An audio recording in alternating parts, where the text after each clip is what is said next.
un poquito más de tiempo con ustedes, Cintia, Sonia, Leopoldo y Armando. Los quiero presentar primero para así después, un poco la idea que habíamos pensado del panel era cada uno pueda exponer unos minutos, unos 5 o 7 minutos al principio, y después vamos a ir haciendo preguntas desde la mesa, pero también invitando a ustedes, al público, a que hagan preguntas. Cynthia Hudson es vicepresidenta senior y directora general de CNN en español y estrategia hispana para CNN Estados Unidos. Supervisa todos los aspectos de la comunicación en español de CNN, incluyendo la recopilación, el contenido editorial, la programación, producciones, operaciones, etc.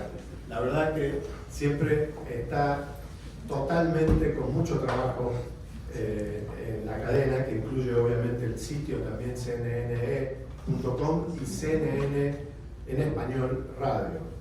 Sonia Osorio, hemos sido colegas en otras vidas anteriores, es reportera del Nuevo Herald de Miami, preside la Asociación de Periodistas Venezolanos en el Extranjero, una de las asociaciones con mayor cantidad de trabajo aquí en la Florida.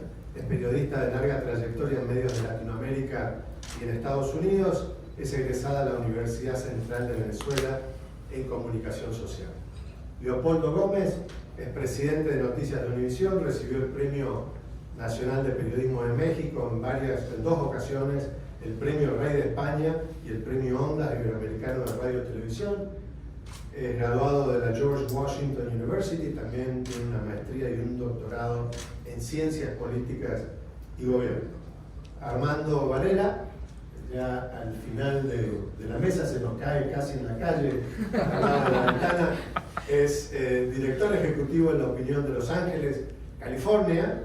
Obviamente es el diario más antiguo de Estados Unidos en español, creo que desde 1926. Vos eres más joven, no hay problema, pero tiene más de 2 décadas de servicio al periodismo en Colombia y Estados Unidos. Su paso por media docena de redacciones fue como como todos lo hicimos, reportero, editor, columnista, jefe. Ahí empezamos a hablar un poquito más y tuvo grandes desafíos. Obviamente, uno de ellos es informar en Los Ángeles a un público de lengua española, castellana, inmerso en una cultura anglosajona muy multiétnica, como también puede ser Miami.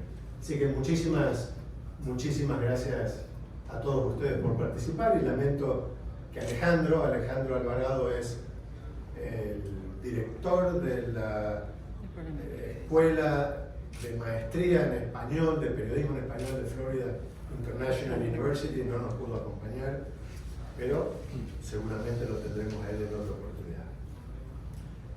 ¿Quieres, tal vez, Cynthia, arrancar? Muy bien, muchísimas gracias.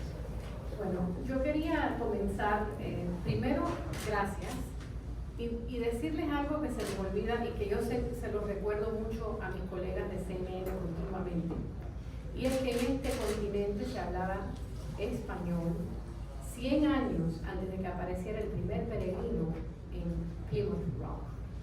Y eso a veces les molesta que se lo recuerden, y que el periodismo en español en realidad empezó en Nueva Orleans en los 1700. O sea, que este es un país donde el español se ha hablado y ha sido parte de la cultura y ha influenciado en nuestra cultura por mucho tiempo. Y yo diría que hay un tema interesante con respecto a la data, ¿no? Y yo traje inclusive, porque siempre me preparo un poquito, unos datos interesantes que nosotros manejamos en CNN. Pero quería empezar a decir que yo creo que el tema del periodismo hispano ha crecido y seguirá creciendo mientras siga la aceptación y la expansión de nuestra cultura. Porque a pesar de las políticas divisivas que existen en este momento, hay generaciones que se han criado con Dora la Exploradora, con las princesas Sofía de Disney y las películas Encanto y Coco. Y cada día nuestra cultura sigue teniendo una importancia dentro de lo que es la cultura norteamericana. gústele a quien le guste o no. Y cada día se aferra más nuestra cultura en la cultura popular americana. O sea, lo más natural en el hemisferio americano, y eso nos ayuda a que hayan diferentes niveles de aculturación.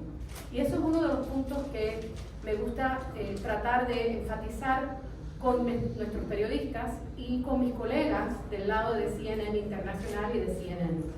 Y es que los contenidos y la temática que estamos trabajando en el periodismo hispano, en realidad también le interesa y le importa y tiene que ver con la vida de aquellos que no tienen necesariamente los orígenes hispanos. Porque el que vive en Los Ángeles, yo nací en Los Ángeles, sabe que no hay manera de vivir en Los Ángeles sin vivir parte de la cultura mexicana. Es imposible vivir en Texas y no tener una relación directa con la cultura mexicana, y en cada uno de nuestros países y nuestras ciudades y en nuestros diferentes hogares, pues hoy en día cada día se ve más y más esa mezcla de culturas. En Miami es donde ves que por supuesto se pueden casar un colombiano con una señora del Ecuador, y esos niños son niños que tienen una cultura extensiva y riquísima por parte de ambos padres, aunque hablen inglés. Entonces, a pesar de las disparidades que vemos también entre los hispanos, yo creo que hay una realidad que tiene que ver con la tecnología. La utilización de las herramientas tecnológicas como el móvil han cambiado por completo nuestro negocio, pero además de haber cambiado nuestro negocio, también ha cambiado la forma en que nos comunicamos. Por eso me dio mucha gracia hoy escucharte decir que tu sobrina decía, güey, el que vea un TikTok, y aunque estemos ahora discutiendo lo malo que es TikTok y ya ChatGPT y todo lo demás, la realidad es que el mundo está conectado a través de una cosa tan sencilla como el móvil.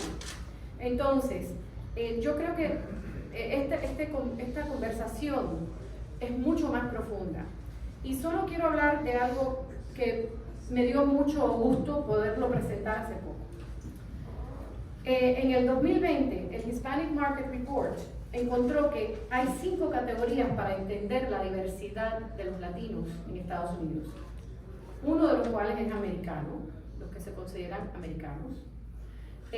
Están los americanizados, los nuevolatinos, los ambiculturales, los hispanos y los que se consideran todavía latinoamericanos. Pero lo más interesante de todo esto es que cuando consolidas la gran parte de estos 5 grupos, estamos hablando ya del 75%, incluyendo los que después entran en la retroaculturación, que no sé si estoy inventando una palabra en español o no, porque de vez en cuando el Spanglish me sube, pero les hablo de mis hijas. Yo tengo una hija que es odontóloga, que vive en Los Ángeles, y que ella, toda la vida, yo hice el hincapié en que hablaran español, en que tuvieran maestras privadas, que estudiaran inclusive en la universidad. Y hoy en día no solo me lo agradece, pero cuando escuchas el playlist de música de mi hija, ella tuvo que pelear con mi hermano, que muchos lo conocen aquí, que también trabaja en los medios, en la radio, para que le consiguiera tickets para Calibash. Y le dije, pero entonces tú estás vas a ir a diferentes festivales donde están todas estas bandas americanas, porque le gusta la música. Me dice, Mom, yo no me pierdo el Calibash, porque yo soy ecléctica. Me fascinó ese tema. Dije, pues qué maravilla, todo el mundo ahora es ecléctico. Pero me pareció que eso es parte de esto. Eso es parte de nuestra cultura.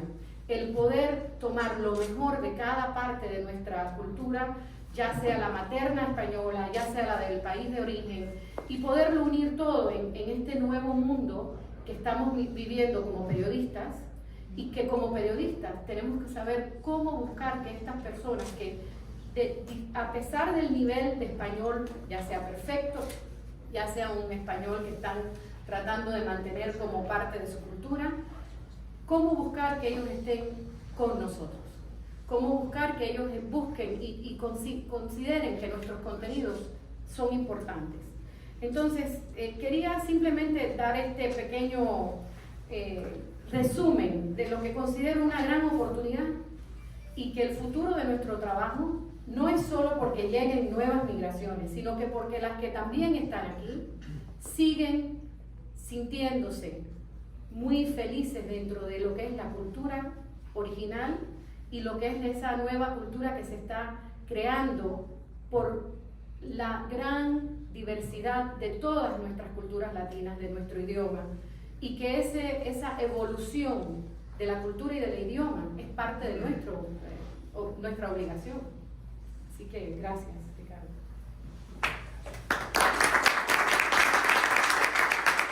Muchas gracias, Cintia. Leopoldo, tienes la palabra, entendiendo que Univision es una de las cadenas más importantes del mundo y acá obviamente en Estados Unidos. Así que adelante. Bien, sí se escucha, ¿verdad? Sí. Muchas gracias. Déjenme acercarme a la pregunta central de la mesa: si ha logrado el periodismo en español la aceptación y el reconocimiento del público en Estados Unidos, a partir de un poco mi experiencia de alguien que apenas tiene año y medio viviendo aquí en Estados Unidos y acercándose a los medios en un plazo tan corto. Lo primero que diría es la gran diferencia que es participar en un medio como Televisa en México y en Univision en Estados Unidos. Me parece que eso nos permite entender a la cultura hispana desde una perspectiva distinta. Lo primero que me viene a la mente es que la conexión tan íntima, casi emocional, que hay entre los medios hispanos y la comunidad hispana aquí. Y eso es porque van dirigidos a un público en específico. De alguna manera todos somos medios de nicho aquí. No es al gran público, sino es a los hispanos.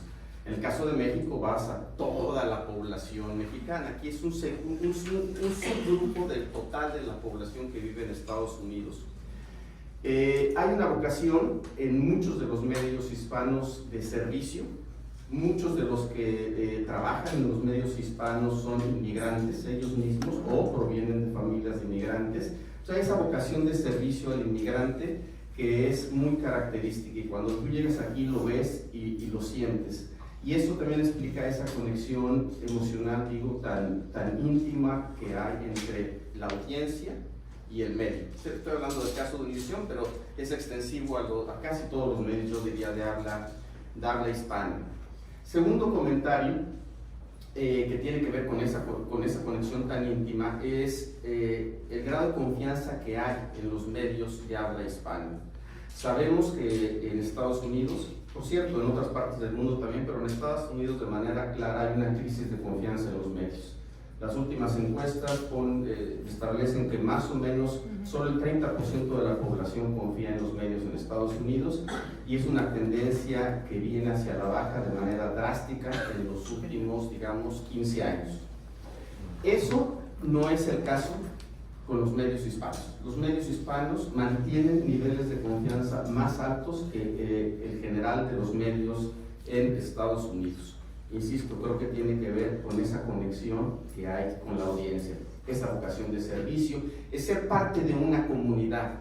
Por cierto, en el caso de Estados Unidos, los medios que tienen más confianza, los que mantienen más confianza, los medios anglos, son los locales, y es porque tienen esa conexión con el público. Aquí, aún los medios nacionales como Univision, mantenemos esa conexión con ese público. Entonces, también me parece que es algo a destacar. Y el tercer punto que mencionaría es el tema de la división política y la polarización, que en México lo vemos de manera clarísima, sobre todo en los últimos años, en Estados Unidos también. Pero esa polarización no es tan pronunciada o tan acentuada entre los hispanos. Entre los hispanos las divisiones políticas no son tan grandes como el público americano en general, y también los muestran las encuestas. Es decir, el público no está tan fragmentado, está fragmentado por cuestiones de origen, del país del que vienen, o de raíces, de dónde viven, si en Nueva York, en Los Ángeles, en Miami. Es decir, los hispanos son muy heterogéneos, hay una gran división, digamos, en ese sentido, y por cierto, también en los intereses de distintos públicos hispanos, pero no hay esa polarización política. Y eso también hace que los medios mantengan los niveles de confianza, los medios hispanos mantengan los niveles de confianza que tienen. A lo que voy con todo esto es que, y regresando a la pregunta central, yo creo que los medios hispanos claramente han aceptado la aceptación del público en Estados Unidos. Ahora, si la pregunta es si los medios hispanos han logrado la aceptación del público en general en Estados Unidos, esa es una cosa distinta. Frente a su público, yo creo que de manera muy clara, y es algo de lo que podemos estar satisfechos, y además cuando vemos a futuro, también pensar que hay un futuro para estos medios. Sabemos las dificultades de la industria en general, del periodismo, de los desiertos que hay a nivel local, en fin, desiertos informativos, pero creo que los medios hispanos tienen muchas cosas a su favor. Entonces dejaría el comentario hasta ahí, pero veo a los medios hispanos con optimismo de la situación que están ahorita y hacia el futuro. Muchísimas gracias.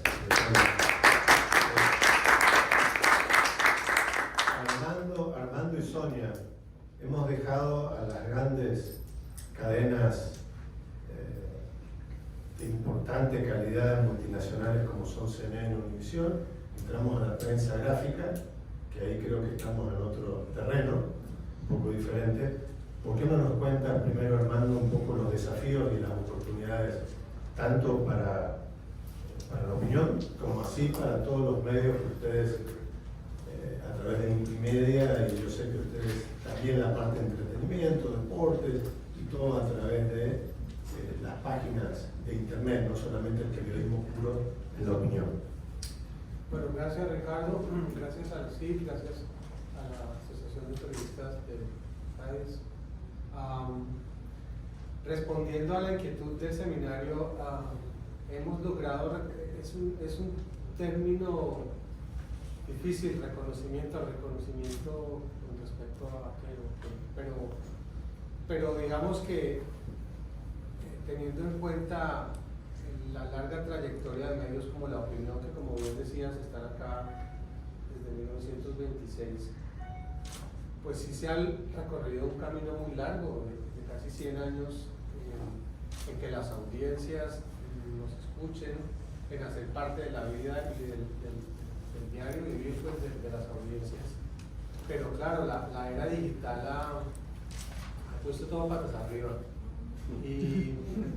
Y eso ha sido bueno en parte, yo creo, porque ha democratizado el acceso a la información, aunque ahora estamos pagando ese costo de que circula todo sin revisarse, sin que lo corrija, sin un poquito de oficio, ¿no?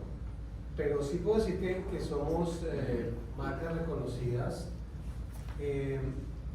Las agencias de publicidad y las agencias de marketing nos reconocen en cierta medida y nos dan cierta parte de ese mercado, pero ven que tenemos un contacto con el público cercano. La misma historia de la compañía para la que trabajo, de Imprimedia, que hace menos de un año casi hace parte de una empresa de marketing digital californiana de nombre MyCode, es otro síntoma de que las marcas ven que hay un mercado que nosotros conocemos y un mercado que nos es fiel, entonces quieren también tener cierta penetración en ese mercado. Los colegas del mainstream sí nos reconocen, pero no nos reconocen como nos gustaría. Somos un nicho, como tú lo mencionaste ahora mismo, y bueno, ese reconocimiento también nos hace parte de un fenómeno más grande, y es que nadie había reconocido Instagram y Facebook y esto hasta cuando llegó. Entonces bueno, es un poquito de ceguera empresarial. Lo que pasa, digamos, en cuanto en lo que refiere a nosotros es que esos contenidos no son tan fácilmente monetizables y es difícil llegar a un equilibrio económico e informativo. Experiencias en español del New York Times han fracasado hace 2 años, 3 años. Experiencias del LA Times lo mismo, ellos cerraron hace poquito su versión en español y ahora se están dirigiendo a una audiencia mucho más integrada. Entonces, esa monetización es muy peligrosa o muy curiosa en nuestro mercado. Pero al final, realmente todos se han dado cuenta un poco que no todo es comercializable y monetizable, que hay una parte de nuestra actividad que obedece a la comunidad y que hay otras agendas del negocio que tienen que sustentarla, ¿no? Y tenemos muchos contenidos que son muy populares, contenidos de espectáculos y deportes que sostienen una audiencia que también necesita informarse de cosas que no son muy populares pero que son necesarias y que todavía las necesitan. Los inmigrantes que llegan acá y no saben cómo integrarse, o los inmigrantes que quieren aprender a votar, o los que quieren hacerse ciudadanos, que eso sigue llegando y que sigue siendo nuestro público. En lo que necesitamos como un equilibrio. Y al final está pues el tema de la lengua misma, que en un país como este hasta hace 20, 30 años era más un tema de diferenciación, en donde hablar español era algo medio prohibidito, y ahora los hijos de los hispanos, como tu hija, hablan inglés pero se sienten orgullosos de hablar español y ven que eso les da una ventaja, entonces quieren integrar ese español a su inglés. Entonces lo que vemos es que hablamos Spanglish o no hablamos Spanglish, es bueno, es malo, hasta dónde el idioma es algo para comunicarse, y pues a quienes nos gusta tratamos de protegerlo y cuidarlo, pero el idioma es una cosa viva que está en la calle y que llega, y que un güey en la calle me hace pensar en el idioma que yo le tengo que llegar. Entonces, al final, digamos como nota de cierre, este proceso de hacer que los medios sigan siendo influyentes y reconocidos y que tengamos un acceso al público mucho más allá del acceso que pueda tener un chico o una chica tiktokero con 5 millones de seguidores, también obedece tiene que generar unas estrategias de nuestra parte de buscar contenidos y financiaciones sostenibles a largo plazo. Eso es algo en lo que también estamos nosotros, en donde parte de nuestra actividad tenga que ver con recursos oficiales sin que eso perjudique nuestra credibilidad, nuestra independencia, pero que lleve fondos a través de grants y a través de programas de los gobiernos estatales y del gobierno federal, que es algo que a todos nos conviene. Así que, bueno, los retos son muchos, pero el panorama es muy interesante. Muchas gracias, muchas gracias. Entrando en el terreno de los desafíos que ya los tres ustedes estuvieron hablando, y un poco se hizo mención a los desiertos informativos. Como ustedes saben, los desiertos informativos, donde estamos perdiendo en grandes territorios de América Latina, por ejemplo, las 2/3 partes de Argentina no tienen medios locales ya. En Colombia un 50% de la población no accede a medios locales. En Brasil un 35% de la población no tiene medios locales. En Estados Unidos se calcula que cada semana perdemos un medio en español también, escrito.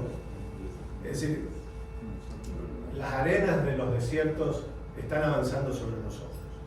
Y un poco la pregunta ahora es, ¿cómo hace el nuevo Herald, cómo hace un periodismo de Miami para hacer un periodismo local y para mantener esta cohesión con su comunidad?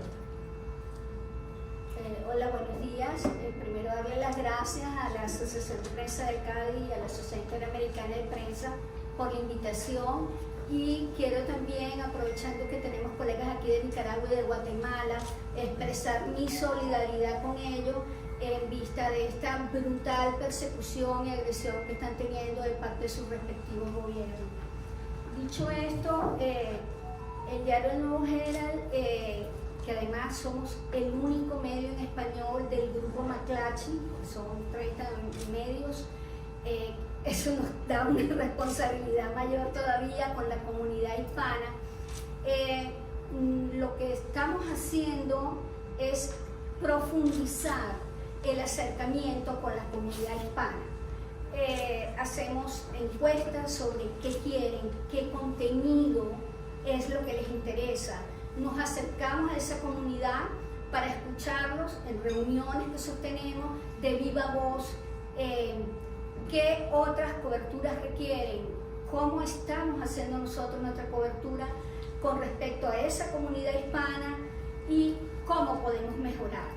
Esto nos da una gran ventaja para poder pasar un poco de lo que es la oferta de las noticias, digamos, normales, a lo que es una oferta ya específica para esta comunidad.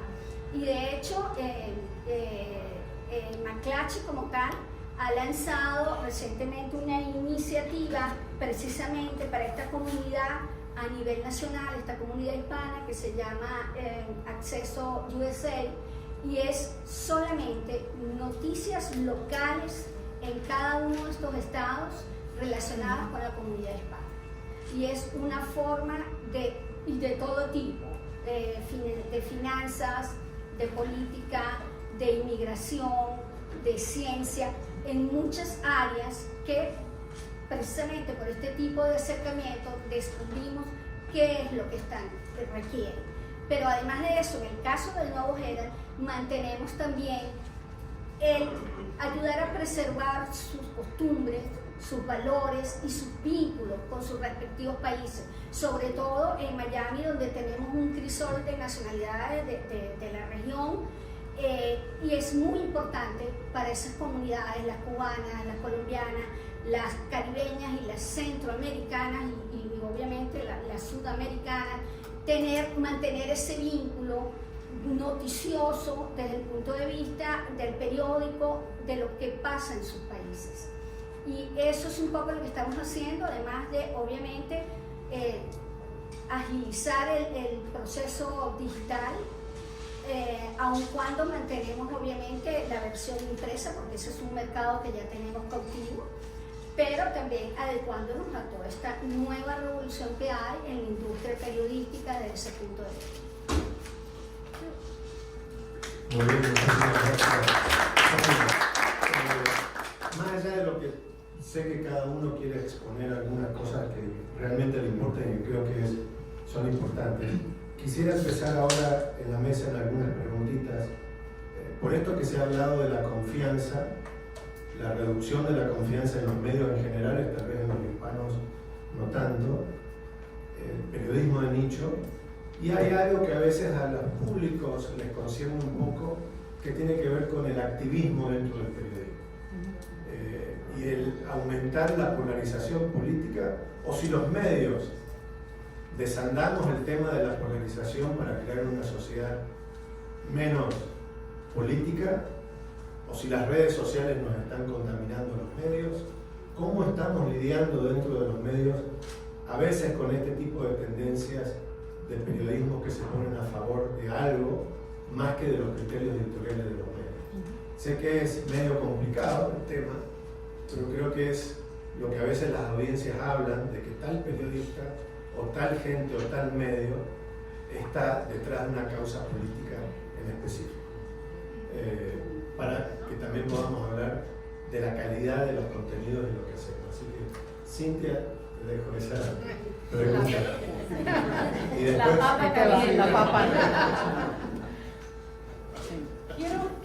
Quiero ir a un punto solo, porque creo que se relaciona a lo que todos hemos hablado hoy y que va a llevar al otro. lo que estamos viendo también aquí es que los medios norteamericanos anglosajones están entendiendo que su futuro depende de nosotros. Y lo que está pasando es que McClatchy está poniendo acceso porque entienden de que McClatchy no va a poder competir ni tener el mismo nivel y tamaño de la torta publicitaria si no llega a entender a la audiencia real y futura de este país. Lo mismo está pasando con CNN. Cada día CNN Español cobra más importancia dentro de CNN. Si ustedes miran la pantalla de CNN en inglés, van a ver a mis reporteros, reporteros bilingües que están reportando en inglés y en español. Van a ver cada día más historias escritas por CNN Español para CNN.com. Ubalde, cuando estuvimos en la crisis, todo eso se manejó desde CNN Español para CNN con CNN. Cada día se entiende que para poder sobrevivir en el futuro de los Estados Unidos, tienen que apelar a una audiencia hispana y a la cultura hispana. Entonces, es por eso que Disney no hace las películas estas por gusto, porque vende y porque hay un público. Entonces creo que está cambiando, pero lo mismo nos afecta en la política. Esos mismos problemas los estamos viendo en la política, y perdón que me haya ido hacia ese otro punto, pero creo que no es que necesariamente va a desaparecer el periodismo para los latinos, va a seguir evolucionando y vas a verlo cada día más y más dentro de los medios norteamericanos. Quizás no en español, o quizás en español y en inglés. Va a haber un crecimiento, porque ellos saben que como único van a crecer sus números de usuarios móviles, su número de usuarios digitales, es apelando a esta audiencia que también habla español y que también tiene ese sentimiento cultural. Pero también nos ha afectado en la política. Los políticos y los partidos políticos han entendido de que ellos tienen que buscar el voto latino. Y les cuento que hace 10 años decían que los latinos no votaban. Los americanos todos no hablaban del voto latino, sino eventually the Hispanic vote. Y no llegaba. Llegó en el 2020. Y va a estar muy fuerte en el 2024. Ahora sí somos importantes políticamente. ¿Y qué pasa? Nos están cortejando, nos están tratando de buscar en base a nuestros valores. Hay personas conservadoras que están muy de acuerdo con los cambios acerca, por ejemplo, del tema del aborto, y esas personas naturalmente van a tener un punto de vista que quizás coincida con unos valores que consideran en Estados Unidos un poco más de la derecha. Hay otros que están muy preocupados por el DACA o por la violencia de las armas y apelan a estas personas, y también ellos quizás estén moviéndose hacia otro lugar. Lo vamos a ver ahora en una contienda importantísima que es la de Arizona, donde Rubén Gallegos se enfrenta a Kari Lake. Y vamos a ver qué pasa en esa contienda, porque ahí vas a ver el poder del voto tradicional hispano dentro de Arizona con el voto nuevo más alineado con políticas de moral, no necesariamente políticas que tienen que ver con partidos. Y yo creo que vamos a ver que el voto latino sigue cobrando importancia. Nosotros hicimos y vamos a seguir haciendo los debates como hemos hecho siempre, y cada día CNN en español lo hace con CNN, y siempre hay o Juan Carlos López o alguien, si lo hemos hecho con Telemundo en algún momento, estuvo María Celeste, estuvo diferentes personajes dentro de nuestro mundo periodístico en español, junto con los americanos haciendo las preguntas. Yo creo que cada día este país cambia. Estamos en el hemisferio americano, no les queda otra. No les queda otra. Ellos tienen que adaptarse, igual que nosotros nos hemos adaptado. Y eso viene, y viene rápido, porque si no, ellos tampoco pueden crecer. Y las tortas, lo que pasa es que las estamos compartiendo ahora con ellos. Porque ahora las agencias, que antes existían todas las agencias latinas, ahora las agencias están llevando los dos, el Hispanic Market y el gringo. Y tienes que ir con ellos y decir, te doy tanto, pide tanto porque te voy a conseguir estas audiencias de esta forma y vas a recibir el espectro. Es muy complicado el negocio nuestro hoy en día porque estamos compitiendo con nuestros propios compatriotas, pero también con los medios americanos para los, como digo yo, the same eyeballs, los mismos usuarios. Entonces, es un mundo complicado, se ve en la política, se ve en la parte económica de nuestro negocio y se ve a lo largo en lo que se avecina con respecto al futuro político de este país. Muchas gracias, Leopoldo. Sí, como no, creo que veo como dos temas sobre la mesa aquí. Uno que tiene que ver más con la visión desde adentro del mundo hispano y la otra desde fuera de ese mundo. El primero tiene que ver con esta idea de la confianza, los nichos, el activismo, la polarización. Yo creo que ahí, para los medios hispanos, está finalmente el reto de que si el público se fragmenta, la tentación de buscar nichos y tomar posiciones políticas siempre está ahí. O sea, eso es evidente. Hay públicos a los que les gusta estar reforzando su punto de vista 24 horas al día, sin lugar a dudas, y esos públicos se han expandido en el tiempo. Ahora, así como con los medios anglos o los medios hispanos, también tienen un futuro aquellos que buscan llegar al público en general y no tomar partido. Creo que sí lo tienen. Creo que hay un espacio para ese tipo de periodismo, un periodismo que no tiene una causa política detrás de ella. Yo soy optimista de ese tipo de periodismo y del futuro que tiene.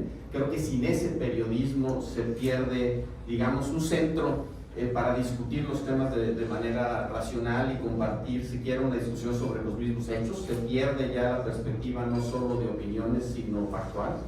Entonces eso creo que sí es un reto ahí, una tentación que existe, pero veo que existe también un futuro para los medios que buscamos llegar al público en general y no tomar partido. La otra discusión tiene que ver con esta mirada desde fuera y es el reconocimiento a los medios hispanos desde el conjunto de la sociedad americana y de los medios americanos. Yo creo que ahí sí hay avances, sin lugar a dudas, pero todavía falta mucho camino por recorrer y lo vemos en términos de la cantidad de hispanos, por ejemplo, que participan en posiciones gerenciales altas en los medios americanos. Todavía son muy pocos. En general, la presencia latina en Hollywood, en los medios, en el periodismo anglo, todavía creo que es baja y creo que tendrá que subir en la medida que ese vaya reconocimiento, ese peso social y político que tenemos los hispanos en Estados Unidos. Ahora, habiendo dicho eso, que todavía falta camino por recorrer, lo que me parece interesante y concuerda con lo que hemos estado aquí discutiendo es que sí, desde el mundo político, veo claramente cómo se acercan más agresivamente, digamos, hacia los medios hispanos. Como, y eso me lo dicen quienes han participado por mucho más años en el newsroom ahí de Univisión, ahora los demócratas, los republicanos están constantemente buscándonos.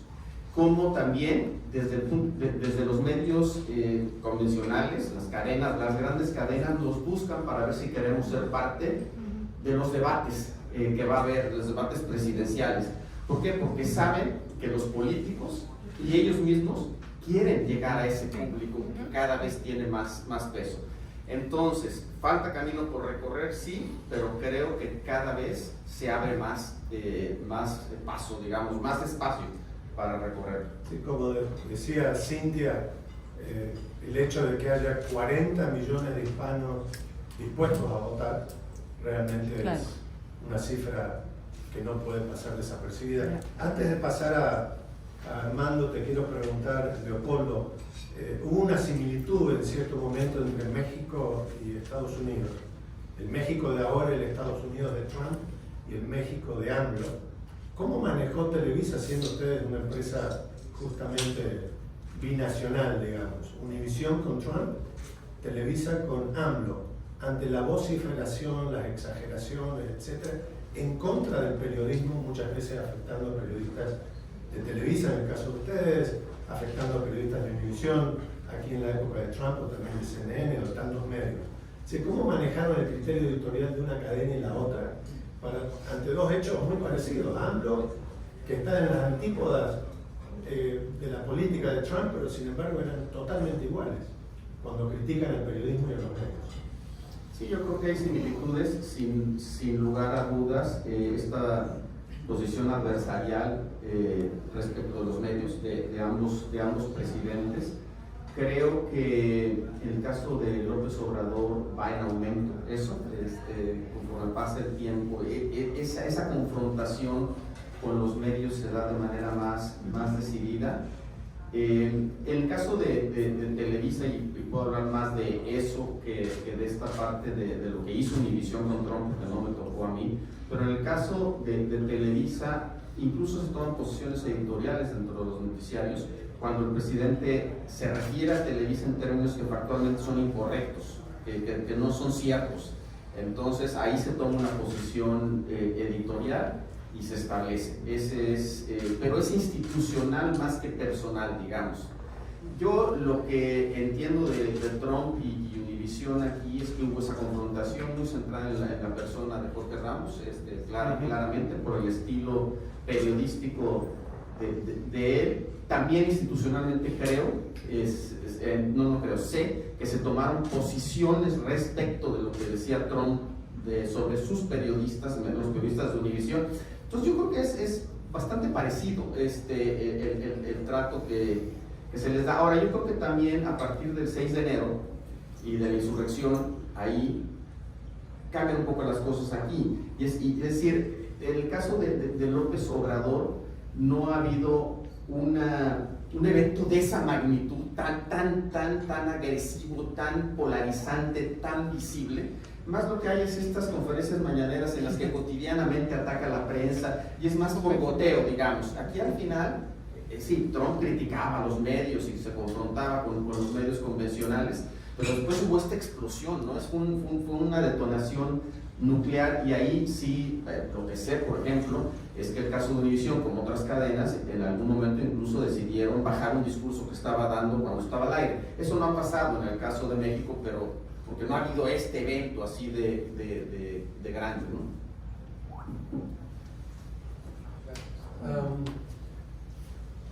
Pues nosotros hemos enfrentado y seguimos enfrentando esa agresividad de los políticos, pero pues entendemos que es su trabajo y el nuestro es pues, manejarlo. Una anécdota reciente que de pronto ilustra eso es nosotros hacemos una cobertura lo más objetivamente posible. La objetividad siempre me ha ocasionado rasquiña, porque a uno le gusta decir que es objetivo, pero sería más razonable decir que somos subjetivamente responsables. Pero bueno, pero la breve anécdota es, en el distrito 6 de Los Ángeles, algunos de ustedes conocerán la historia, una concejal apareció en unas grabaciones con unos comentarios racistas.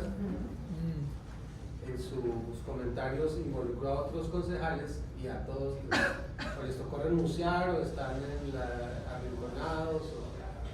En ese mismo distrito, que es cobertura local, nosotros cubrimos la actividad de los candidatos, y uno de los candidatos publicó un folleto, unos brochures y unos folleticos anunciando que la opinión en su capacidad editorial la había apoyado a ella, sin ser eso cierto.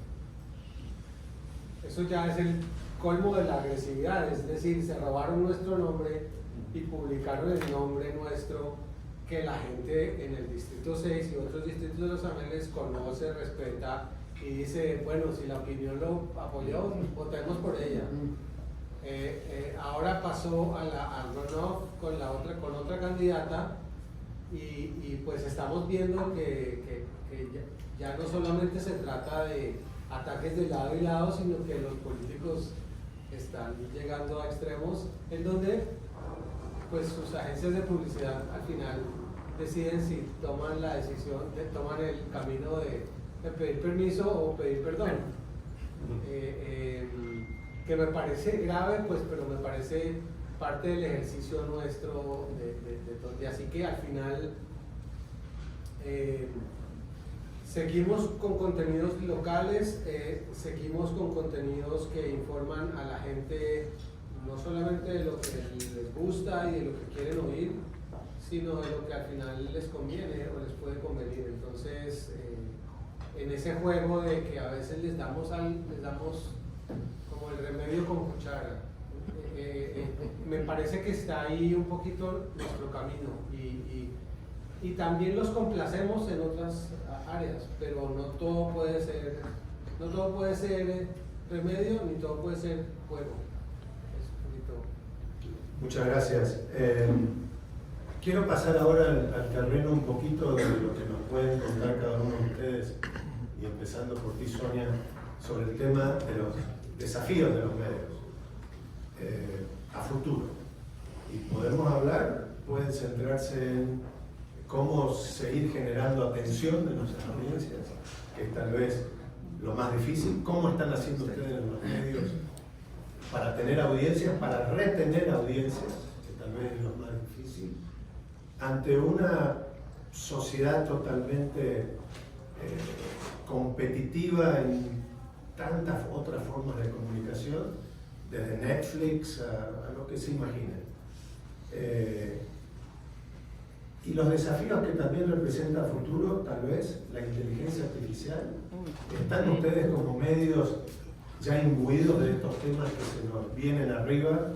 En algunos países ya están tratando de prohibirla, de la forma que los periodistas la pueden utilizar, en los medios, el tema de los fake news, y bueno, también están todos los otros temas que tienen que ver con los desafíos de la propia sociedad política, donde en Estados Unidos y en muchos países también ya han prohibido que los gobiernos o los empleados federales utilicen, por ejemplo, TikTok, por temas de seguridad.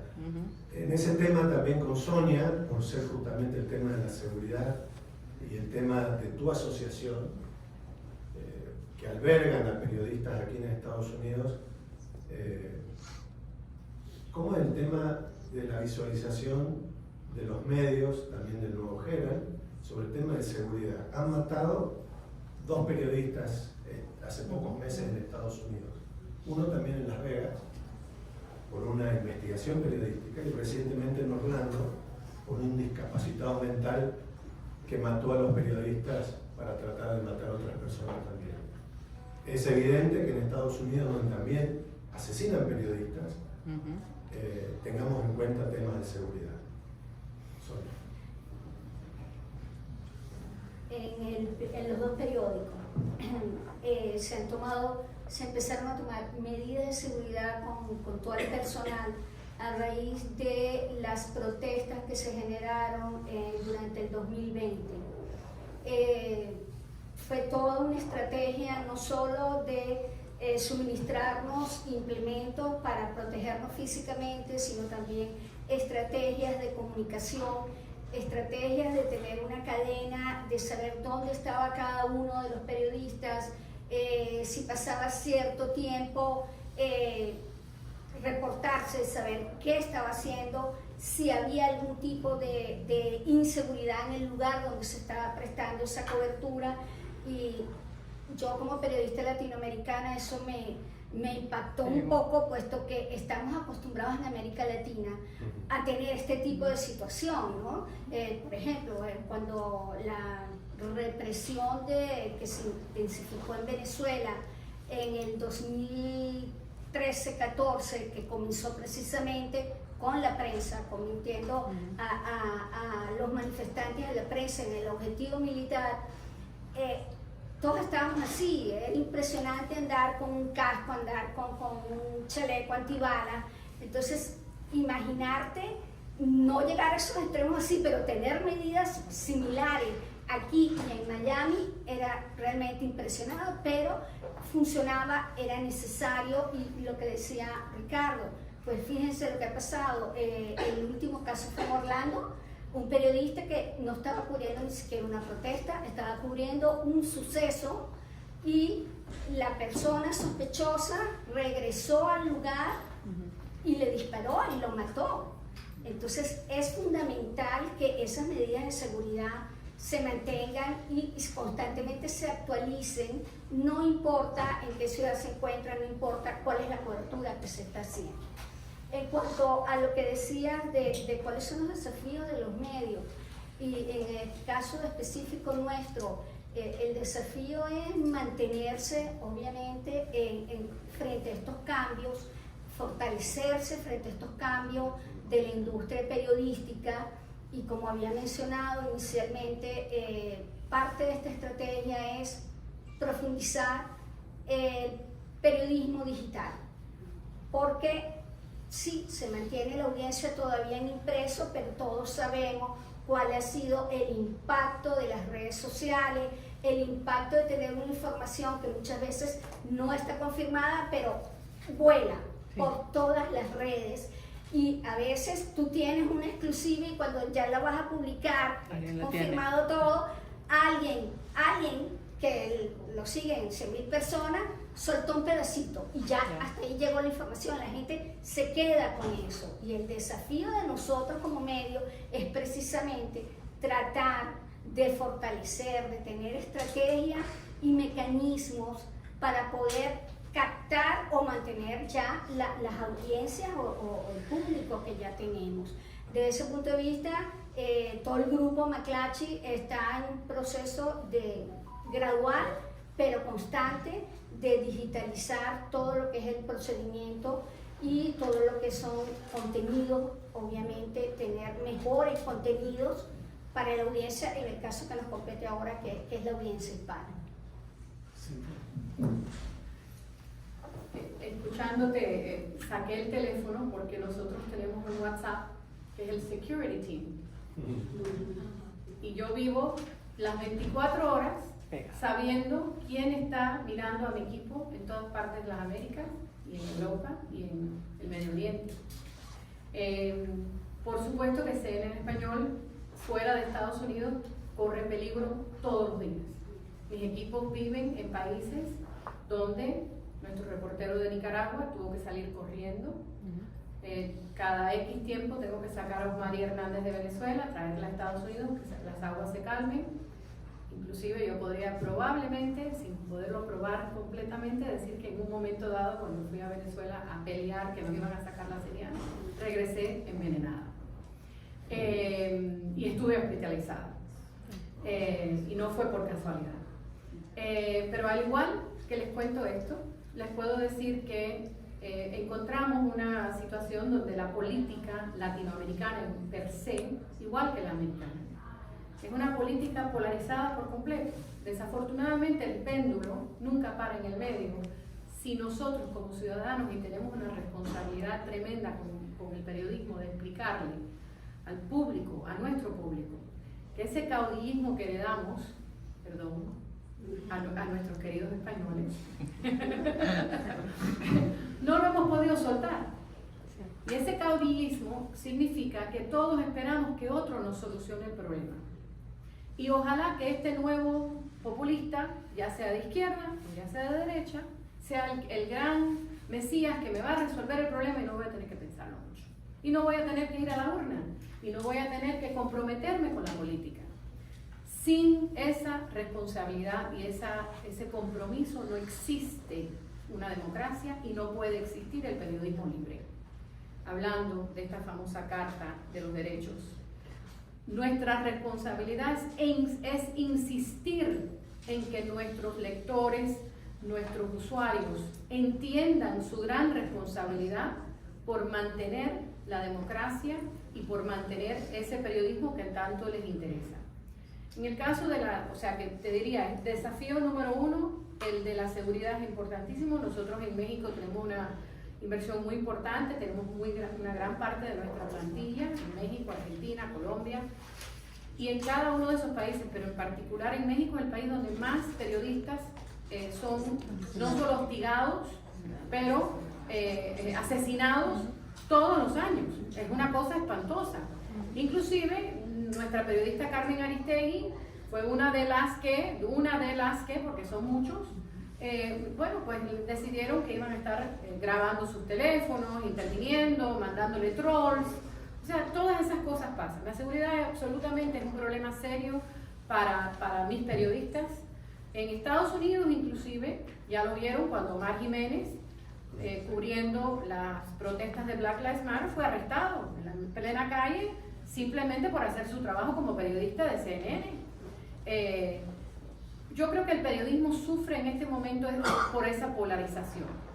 Y si de alguna forma eres percibido como que eres anti la idea del que esté protestando, eres blanco absoluto. Y hoy en día a mí me preocupa mucho que haya estados como el nuestro, en estados de la Florida, donde acaba de firmar el gobernador, que cualquiera puede andar armado. En este momento todos ustedes pueden estar armados, no tienen que haber buscado un permiso, no tenían que haber pasado una prueba de si están mentalmente, ni de edad, por cierto.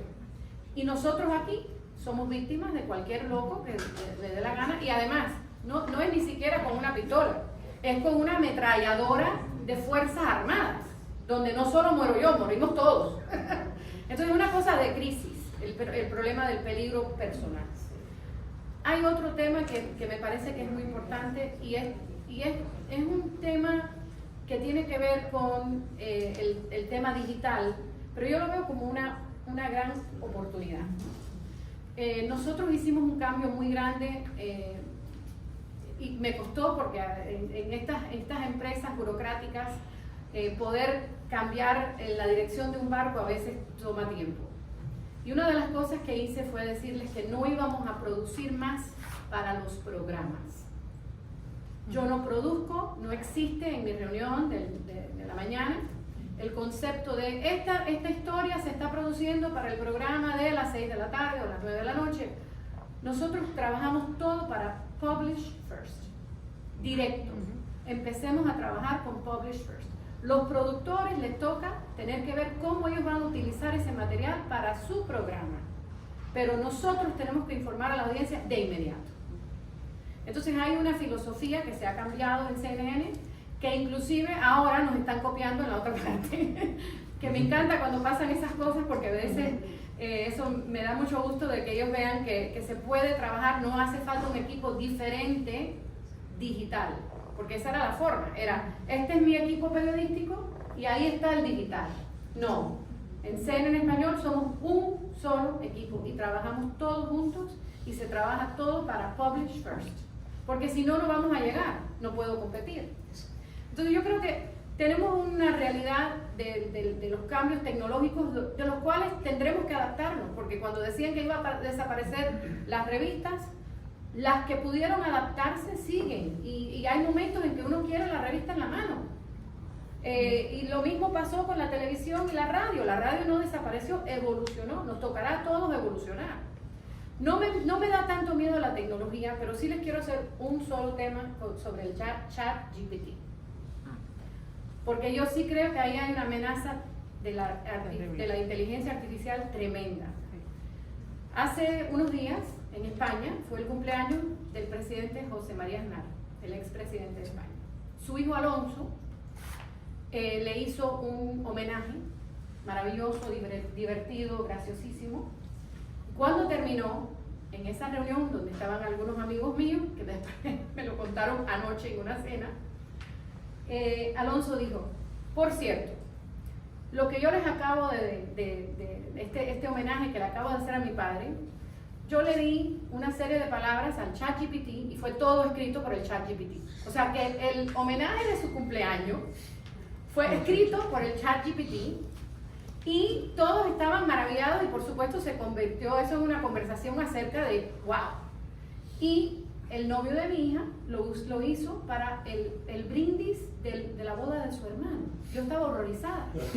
Mi hija me dice, mamá, Justin ha hecho un discurso maravilloso en la boda de Steven. Le dije, no me digas.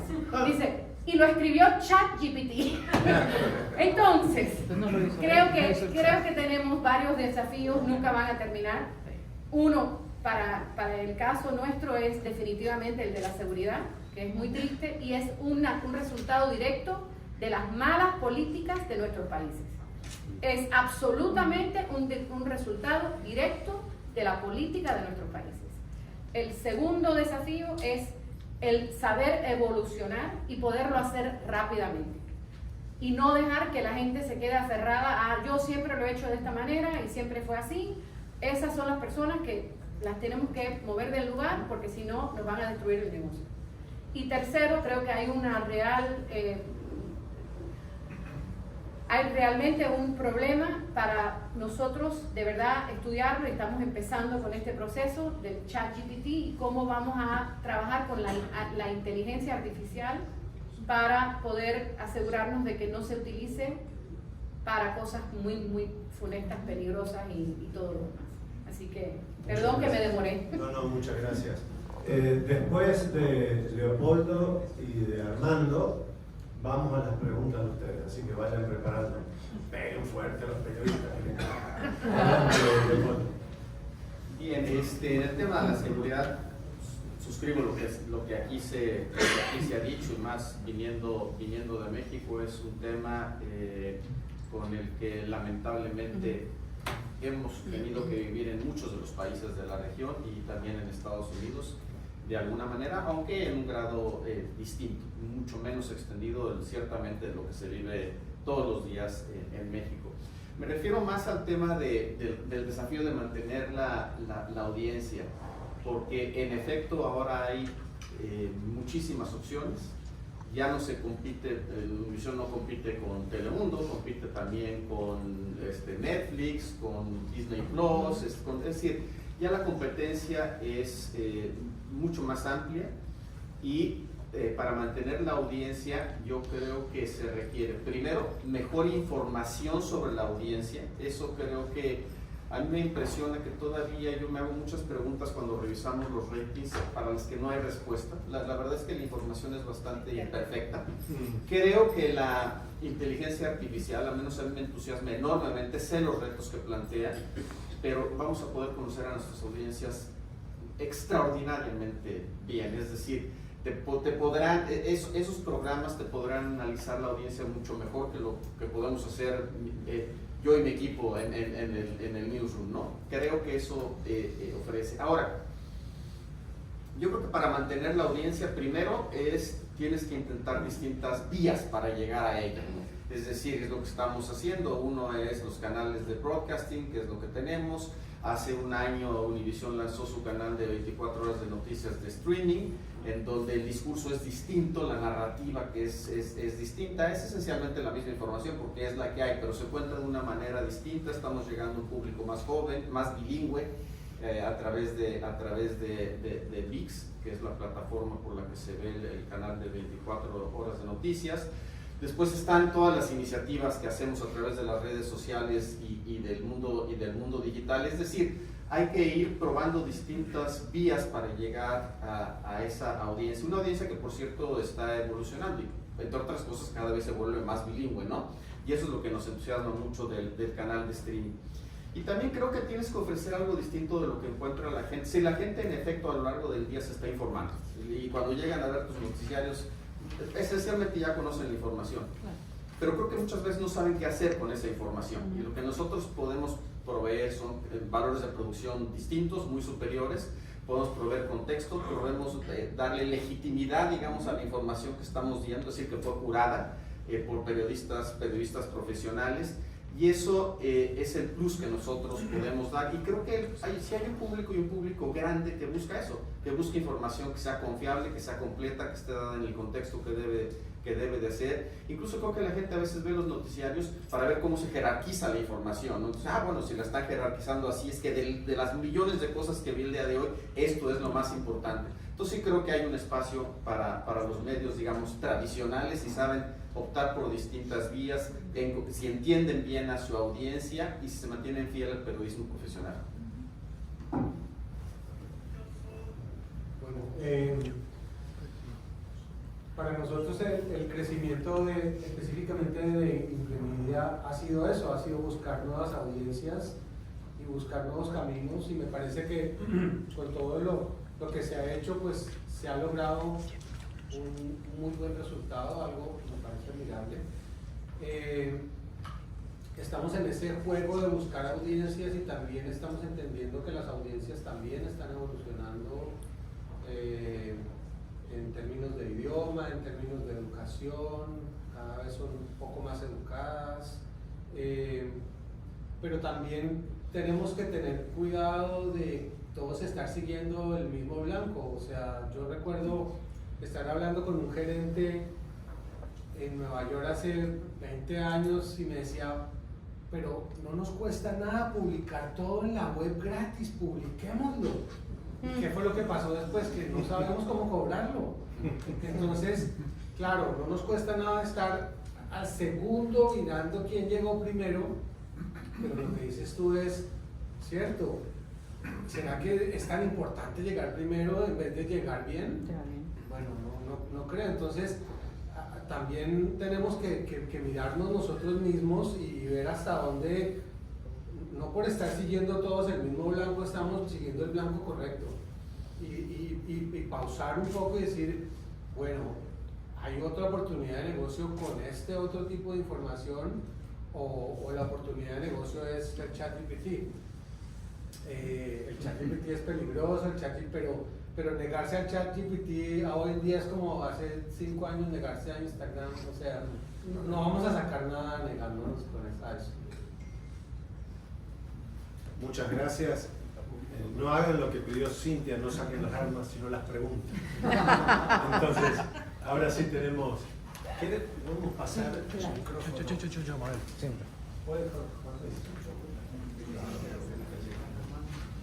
Sí.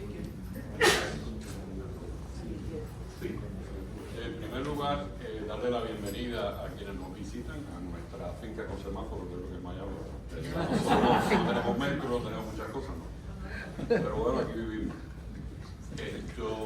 Hay algunas cosas que ustedes han dicho que verdaderamente a mí me llaman la atención y tomé nota porque, bueno, ponerse viejito uno hay que acordarse. Pero lo primero que yo quiero decir, este año yo soy el presidente de la Asociación de Periodistas Hispanos de la Florida, estamos aquí desde 1984. Y lo primero que yo quiero decir es que en los Estados Unidos hay un genocidio cultural contra nuestro idioma y nuestra cultura. Y en gran parte quienes somos los culpables somos quienes estamos en los medios hispanos. Y voy a aclarar un poco de esto porque, en definitiva, el periodismo en español, y discrepo con eso lo que dice Cintia, antes de que se comprara Luisiana a Francia, como tú sabes, se compró en los 1800. Ya antes que eso, habían periódicos en español en la zona de California, ocupada por los Estados Unidos. O sea, tenemos una historia en eso. Y un honor nuestro, el padre Félix Varela, precisamente, creó El Habanero en Nueva York. Y cierto que, aparte de la opinión que es un respetable periódico, no está aquí el Diario de Nueva York, que es uno de los periódicos hispanos más importantes de este país. Y pienso que ese genocidio cultural empieza en primer lugar por uno de los errores fundamentales de muchas corporaciones. Y es que tú no puedes poner a un editor o a un director de periódico que sea incapaz de leer español a dirigir un periódico en español. Y eso ha provocado problemas que todos conocemos, que estamos aquí, y ha provocado situaciones y también la desconexión que existe con las comunidades. Periódicos aquí se han convertido en plataformas, como muchos canales de televisión, para los anuncios. Y eso tú lo sabes. Y esas cifras que el chat te da, que yo las cogí ahora, de la cantidad de hispanos que tenemos aquí, sencillamente puede que sean Martínez o González como yo, pero no hablan español, no leen español. Y eso, en gran culpa, es que los medios hispanos tienen un terrible español y una terrible falta de respeto con nuestro idioma. En un país donde se invierten $6 billones en enseñanza bilingüe, donde nuestros hijos y nuestros nietos pueden aprender, porque la cultura no es comer pupusa o comer tortilla o comer frijoles y comer potaje, que es muy bueno, pero la cultura no es eso. La cultura es nuestro estilo de vida y la forma de vivir. Y entrando en las notas que yo tomé, yo discrepo con acá el señor en el hecho de que usted dijo que no hay fragmentación política en las comunidades hispanas. Evidentemente usted no escucha la radio Miami. Y eso Dije que normal. no había tanta. La FCC, o sea, la Federal Communications Commission, eso es una discusión que nosotros hemos tenido con ellos, no al español. Si la FCC hablara español, se cerraron todas estas estaciones. Inclusive, el nuevo Herald publicó un suplemento, ¿te acuerdas? Totalmente racista y antisemita, un suplemento. Y la excusa fue que ellos no entendían lo que decían o lo leían. Señores, eso ha provocado ahora una investigación de la Florida International University que está siguiendo todos los medios y ustedes pueden acceder ahí y verla. Entonces, mi punto de vista es el siguiente: somos nosotros los que tenemos que defender nuestra cultura, y eso no existe en esa forma. Ahora en la visita de la reina yo hablé con algunos ejecutivos del Instituto Cervantes y se lo decía: nosotros tenemos que proteger nuestra cultura porque es lo nuestro. Nuestros hijos crecen pensando que su idioma y su cultura es algo malo. Muchas gracias. Y eso pasa. Me permite, yo soy un poquito viejito. Si pierdo la idea, me voy. No, es para que ellos comenten. Porque Y una cosa que comenten. importante, y un ejemplo que te voy a poner: aquí se botan millones de dólares en comida. ¿Por qué? Porque los niños crecen y entonces la comida que ya están pidiendo, que pizza y hamburger, lo mismo nos está pasando con la cultura y con el idioma. Y eso es terrible, señores. Eso es un problema que tenemos. Y los responsables somos nosotros. Y hablando de esto, lo que usted dijo es cierto. No se le puede tener miedo a echar, porque estúpidos hay en todas partes. Eso es normal. Mis estudiantes de la universidad, yo les enseño el chat y les digo: traten conmigo a ver si ustedes pueden falsificar un trabajo. Y van a ver que no puede pasar. Pero el chat es importante porque es una herramienta. Y lo principal de un periodista son dos cosas. Y aquí termino, Trotti, con tu permiso: ética y profesionalismo. Y en eso nuestros medios y nuestra televisión tiene que mejorar. Hay muchas cosas que hacer. Muchas gracias. Si antes de pasar a preguntas, porque Tengo una pregunta. ¿Hay algún comentario que quiera en la mesa o pasamos a preguntas? Sí, acá, vos diriges la pregunta. Por ahí me levantaron. Vas a ser el dictador y todos te van a decir: perfecto. no sabes lo que es Miami. Vos no sabes lo que es Miami.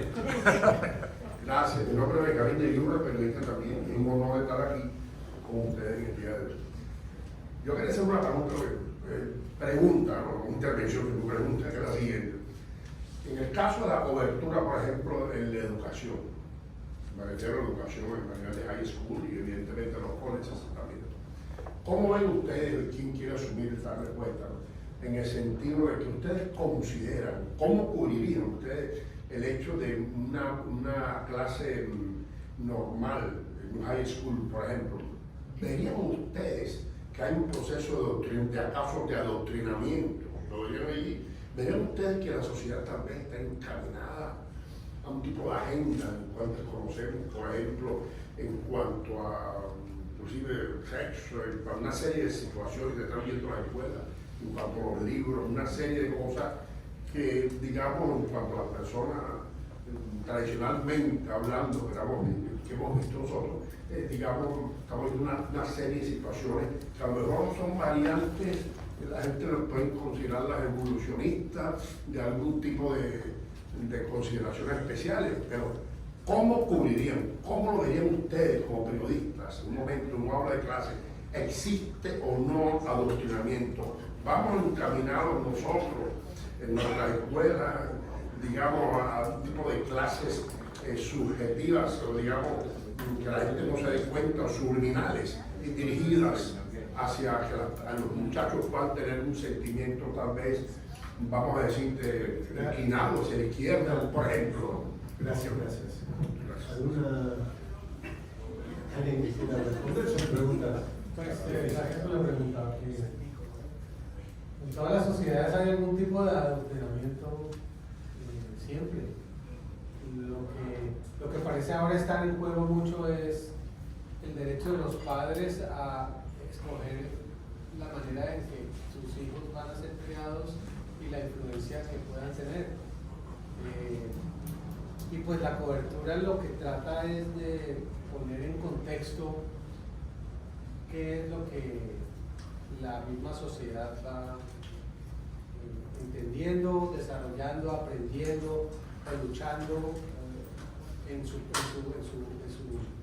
evolución. Así que pues nuestra cobertura y la de todos acá es una cobertura de contexto, es una cobertura en donde se le trata de mostrar a la audiencia ambos puntos de vista y la perspectiva que hay, porque eso es lo que le da validez y profesionalidad a lo que hacemos.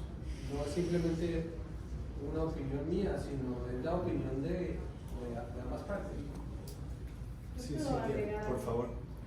Yo creo que el tema de las escuelas es un tema importante que se está debatiendo en este momento, pero también creo que es importante resaltar la importancia de la amplitud para el pensamiento crítico.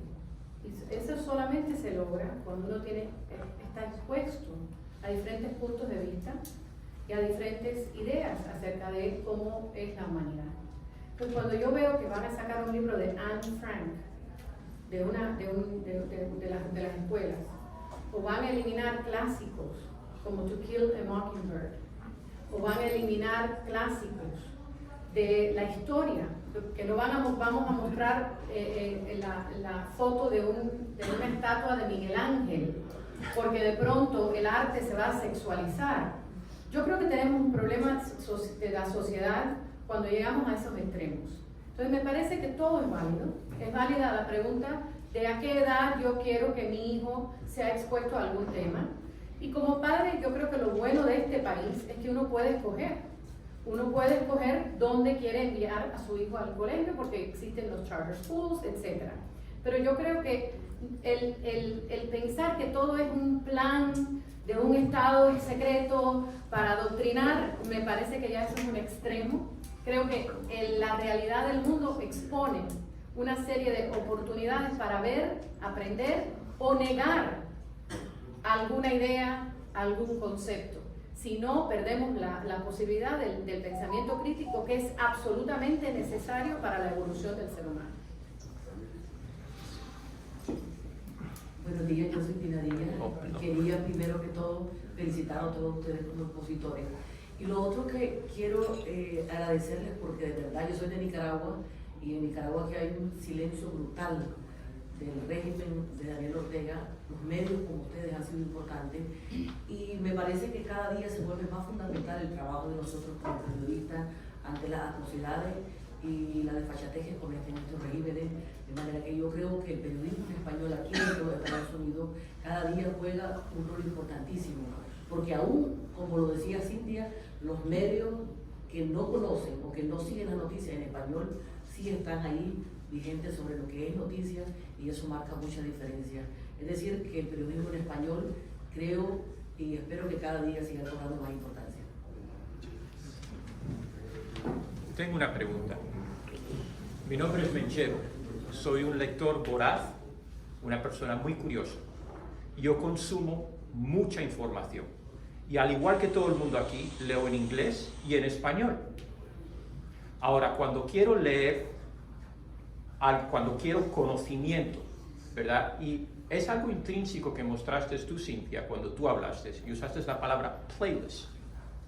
Cuando yo busco noticias, como sobre lo último en la bioquímica, en editar genética, en ciencias, en ChatGPT, OpenAI, Synesthesia y todas estas cosas. Bueno, mira Chávez lo que ha hecho con reporteros, ¿verdad?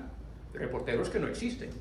Imágenes digitales, que cualquiera en esta habitación pudiera desarrollar uno, ¿verdad? Pero I digress, me voy del tema. Cuando yo busco esa información, tengo que leer en inglés. Tengo que leer en inglés, porque no está representada en ningún momento por ninguna revista de habla hispana. Deportes, farándula, el tamaño de los sesos de alguna mujer o si se hizo las nalgas. ¿Qué están haciendo para capturar esta nueva generación que entiende que la ciencia es el reto y la herramienta más grande que tiene? Por ejemplo, vosotros miráis a ChatGPT como un reto. El hecho es que ChatGPT y OpenAI no tienen lo que tienen periodistas. ¿Qué es eso? El periodista puede escribir con emoción, no datos. Los datos se usan. ¿Qué están haciendo vuestras agencias para desarrollar ese tipo de información para hispanos? Porque ahora no existe. Discrepo respetuosamente. Considero que hay diferentes lugares para buscar información científica. Si vas a CNN en español, vas a ver todo un artículo de Oppenheimer. Cada semana él hace muchas cosas sobre la tecnología. Nosotros tenemos un espacio específicamente dedicado a la tecnología, se llama Geeks, donde hablamos de todo lo nuevo que viene. No sé si llego hasta la genética, pero las recientes historias sobre la genética se hacen. Yo creo que nos toca algo interesante en esta evolución. No vamos a poder abarcarlo todo. Hay medios que van a ser específicos para la ciencia, igual que había las revistas Nature y hay otras revistas específicas para los diferentes intereses. Pero tampoco yo voy a estar poniendo artículos sobre el crochet. O sea, el que quiera crochet y hablar de cosas, de curiosidades y manualidades, la encontrará en otro lugar. No la va a encontrar en CNN. Entonces yo creo que lo que nos permite este nuevo mundo es esa posibilidad de buscar especialidades, audiencias de nicho, pero a la misma vez buscar esos momentos de común, de importancia común. Y en ese sentido me parece que nuestra responsabilidad, y voy a hablar de lo que dijo el señor anterior, el primer señor que comentó, yo creo que la responsabilidad de nuestra cultura la tienen los padres. Empieza en el hogar. Nosotros como medios tenemos que seguir, por supuesto, la calidad para mmí es algo que no es negociable. O sea, a nosotros no se nos ocurre pasar algo que no pase por copy edición, por standards and practices. O sea, obvio, tenemos que ser profesionales con nuestro trabajo. Y el idioma, obviamente, lo tenemos que cuidar, pero también tenemos que saber que se puede evolucionar con el idioma. Y creo que la riqueza de nuestra región es precisamente lo que mencionaste, que cada uno contribuya y aporta, y con el tiempo nuestro idioma va expandiéndose.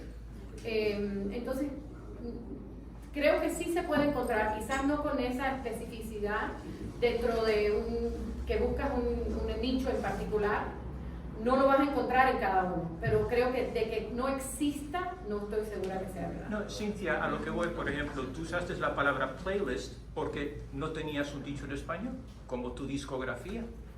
¿Por qué? Porque no estamos hablando de nicho. La ciencia, la genética, la medicina, todas estas cosas ya no son nicho. Son cosas, por ejemplo, que alguien puede levantar un periódico y leer algo en español y decir, mira, encontré el cura para mi cáncer. Encontré una manera de hacer algo. Entonces el pueblo americano, como que el pueblo de habla hispana en los Estados Unidos, es como lo que estamos manteniendo como cavernícolas. No, bueno, puede parecer así, pero realmente todos hacemos esfuerzos por publicar contenidos que aparentemente no son tan populares, pero que son importantes. Pero es que competimos con el lenguaje que más contenidos produce en el mundo, que es el inglés. Si tú te vas a Wikipedia, Wikipedia en inglés es como 10 veces más grande que el español, solo por mencionar a Wikipedia. Veía un video de que los artículos científicos los validan más rápido en inglés porque hay más gente leyendo inglés, porque es una cultura que se ha desarrollado más, que se ha educado más, que ha invertido más. Quizás eso es parte de nuestro trabajo, buscar que haya más inversión en cultura, en nuestro idioma y competir con eso, pero vaya, que no tengamos nada, pues me parece un poco exagerado. Es que verdaderamente busco mucho, y lo último que he leído, que me ha gustado, que vale la pena en el español para mí, ha sido los trabajos del Manco, Cervantes y Gabriel García Márquez, y desde entonces me dan ganas de llorar, Son libros que no he visto igual en el inglés, y mira que he leído todos los clásicos, leo vorazmente, yo casi no miro televisión. Gracias. Leopoldo y Sonia, para terminar. Sí, Pues un poco es lo mismo, es decir, metemos nosotros en nuestros noticiarios noticias sobre los avances en el cáncer, sobre las nuevas medicinas que se están probando para tratar la obesidad, un tema que es muy prevalente entre los hispanos, los nuevos avances tecnológicos, la nueva conductora que está creada por inteligencia artificial, lo acabamos de hacer. Sí lo metemos en nuestros noticiarios, pero no somos una prensa, digamos, especializada en temas ni financieros, por cierto, ni científicos. Eso no, porque vamos al público en general, nosotros. Entonces tratamos de conectar con lo que es más entendible y de mayor interés para la audiencia. No es que los temas estén ausentes, pero no están tratados al nivel de alguien que busca la información que usted busca, con ese nivel, digamos, de rigor científico y profundidad. No es el tipo de prensa que somos nosotros. Me sobreestimas, yo soy medio analfabestia. Sonia. En el caso nuestro, ambos periódicos, tenemos periodistas especializados, tanto en tecnología, y lo más reciente que hemos hecho es también tener un equipo que se encarga de seguir todas las noticias que tienen que ver con el cambio climático. Y esto se debe precisamente a lo que les decía al inicio de mis palabras, que es escuchar a esta comunidad y qué es lo que quiere, ¿ok? No tenemos tampoco una información tan especializada así, pero procuramos por lo menos llevarle a nuestro público hispano ese tipo de tecnología, ese tipo de temas que lo lleven un poco más allá, y cuando no tenemos toda la información completa, pues recurrimos también a los otros medios como son las agencias internacionales de noticias, que también publican muchísima información sobre todo este tipo de temas, y lo publicamos obviamente en español de la forma más sencilla que se puede. Pero ciertamente, coincido con todos acá, no podemos tener un nicho por un nicho muy especializado. Las audiencias son, sabemos en los medios, los dictadores nuestros. Nos están pidiendo más preguntas. Tengo gente del panel que se tiene que levantar. Creo que Leopoldo se tiene que disculpar. Yo me tengo que disculpar, voy al aeropuerto, pero sí, un gusto haber estado en la mesa. Muchísimas gracias por la invitación.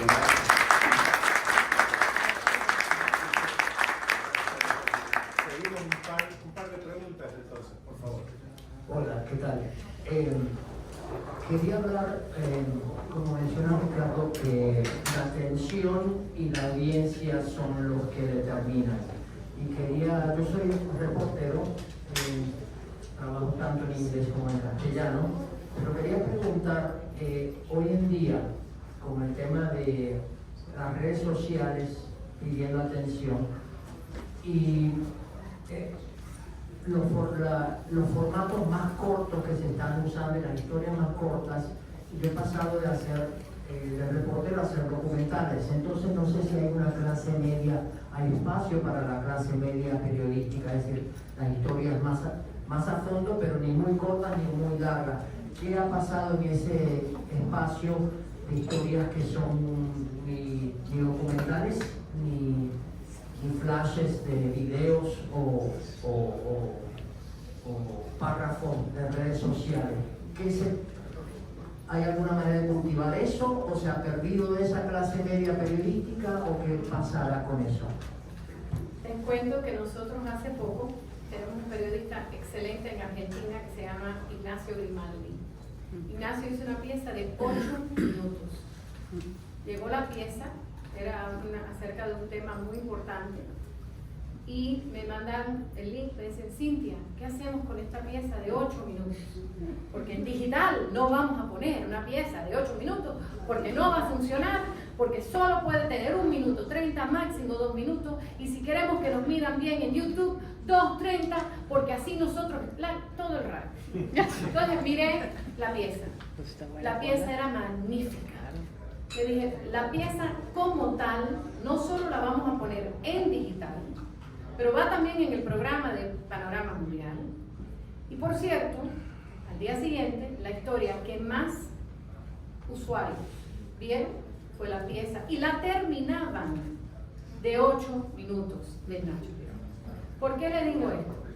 Porque a la larga, lo que gana es la calidad.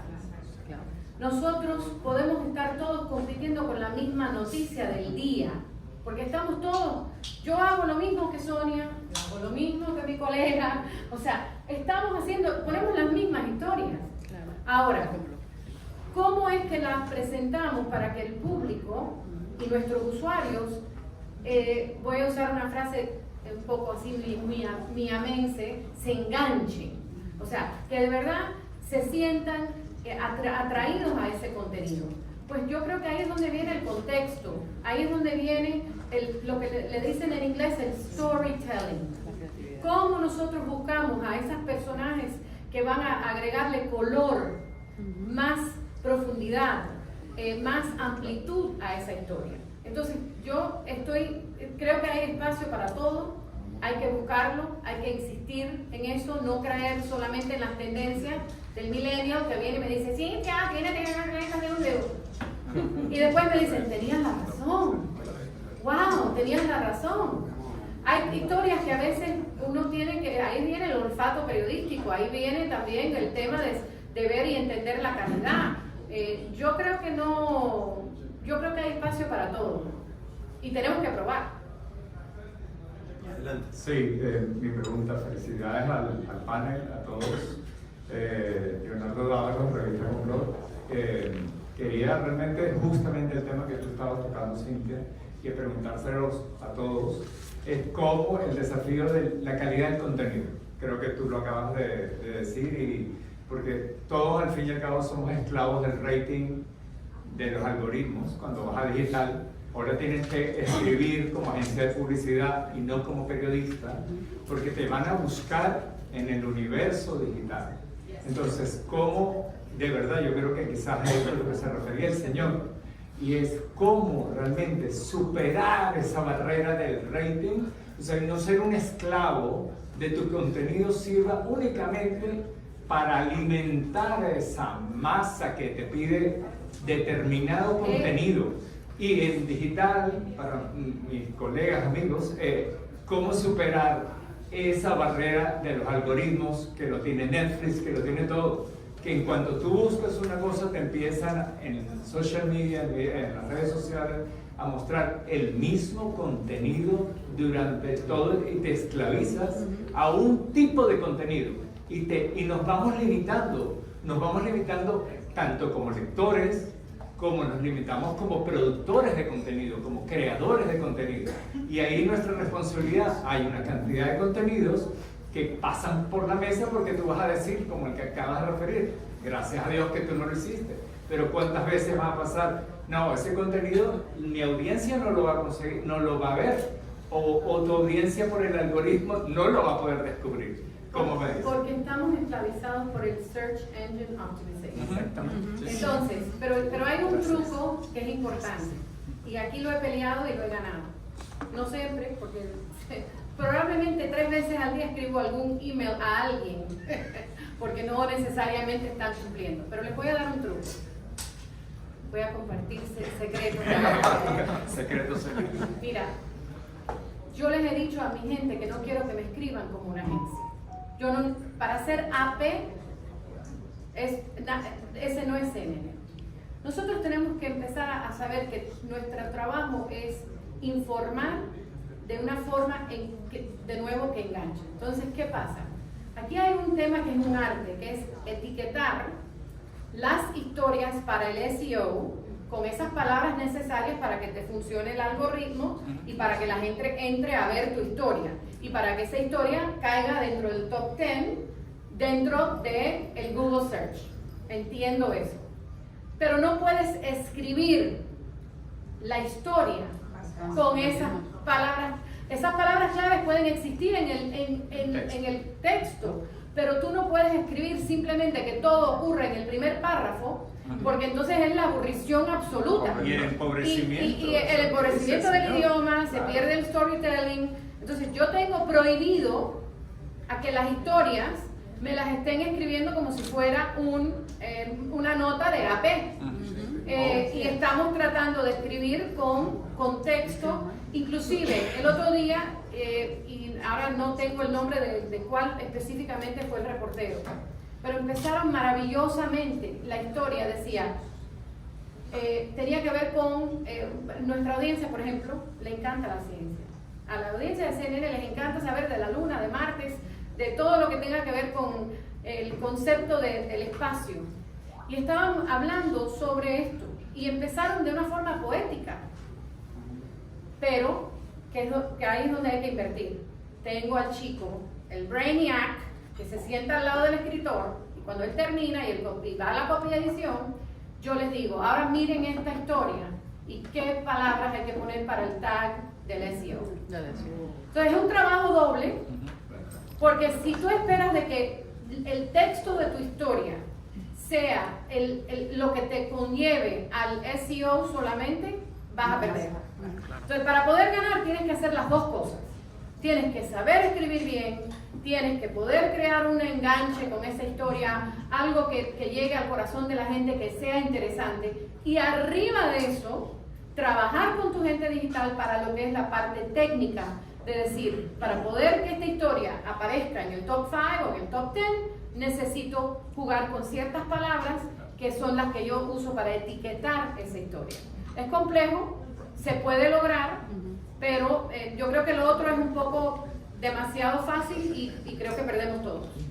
También es que hay otras historias, y hay muchas historias, y estamos contando las mismas historias, porque la vi en CNN, y porque la vi en AP, y porque la vi en... A mí digital me quitó una presión enorme de estar persiguiendo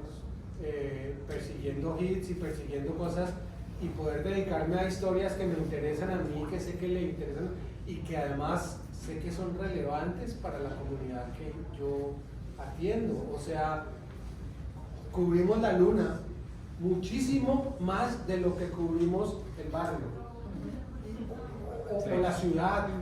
Entonces, ¿qué es lo que estamos necesitando más? Atención a cosas. Yo digo, el problema no es solamente de cómo lo escribimos, sino realmente qué es lo que podemos prescribir.